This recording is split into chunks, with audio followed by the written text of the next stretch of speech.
Hello guys, pag-usapan lang natin ang breaking news. Ayon kasi sa bali-balita, finally, Daniel Padilla at Kyla Estrada patuloy na pinagkakaguluhan ang overload na kilig. Kita nyo naman, sina Daniel Padilla at Kyla Estrada, walang sawang pinagkakaguluhan ang overload na kilig. Hanggang ngayon kasi marami pa rin ang kinikilig umano kina Daniel Padilla at Kyla Estrada. Siyempre, alam niyo naman siguro. Ayon kasi kay Daniel Padilla, kapag bago, may spark pa. Lalong-lalo na malakas daw ang chemistry. Umamin noon si Daniel Padilla. Kung bakit nga naman kasi tila natalo ang kanyang movie kasama si Catherine Bernardo sa movie ng Kat din. Siyempre, pag bago daw, talagang magniningning pa at malakas pa sa lahat ng tao. Bakit sina James at Catherine Bernardo? Tila nakukuha nila ang point noong umawit sina Catherine Bernardo at James.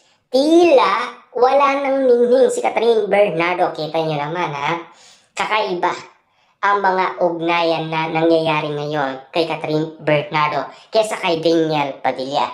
Ayon kasi sa bali-balita, Daniel Padilla at Kyla Estrada pababagsakin daw ang nasabing movie ng Kat din. Na alam nyo naman siguro, 1.6 billion ang nasabing kita ng movie ng Kat din. Na alam nyo naman siguro, siguradong sigurado na ang iba't ibang mga netizen sa kanilang paliwanag kumano. Kung bakit nga naman kasi tila sigurado na si Daniel Padilla. Kasi lumalakas si Daniel Padilla. Kita nyo naman, Incognito Season 1. Nakakuha agad ng international award. At pinag-uusapan na next daw si Daniel Padilla magkakaroon ng wax figure.